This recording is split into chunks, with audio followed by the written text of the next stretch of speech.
Hello, बच्चों. Let's read this question. The second hard sound dub is associated with the closure of tricuspid and bicuspid valves only, semilunar valves only, tricuspid valves only.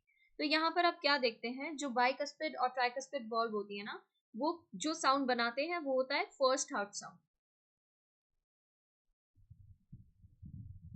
First heart sound जिसको आप कह देते हैं लब. ठीक है.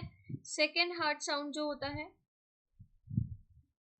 Second heart sound is dub. Okay. अब ये जो लब और डब है ये कब आती है? लब आती है टू वॉल्व्स के क्लोज होने पर. जो एट्रियो वेंट्रिकुलर वॉल्व होती है ना, एट्रियो वेंट्रिकुलर जो वॉल्व होती है इसके क्लोज होने पर आती है. अब एट्रियो वेंट्रिकुलर वॉल्व कौन कौन से हैं? राइट और left. Right and right ventricle के बीच में आपको मिलती है ट्राइकस्पिड वॉल्व. ठीक है.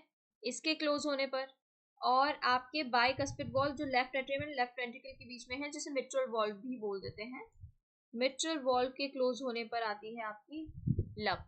ठीक है. इन दोनों वॉल्व के क्लोज होने पर आती है लब, और डब आती है आपके सेमिलुनार वॉल्व के क्लोज होने पर. सेमिलुनार वॉल्व जब क्लोज होती है ना, तब आती है आपकी डब साउंड. ओके. तो यहाँ पर ट्राइकस्पिड एंड बाइकस्पिड से तो फर्स्ट हार्ट साउंड बनता है, सेकंड नहीं बनता. बाइकस्पिड वॉल्व से सिर्फ फर्स्ट हार्ट साउंड नहीं बनेगा, सिर्फ इसके बंद होने से.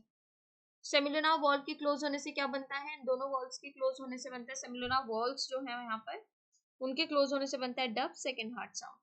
Tricuspid valve only incorrect है. Correct option here is option C. इसके regarding information New NCERT class 11 page number 200 पर given है. Thank you.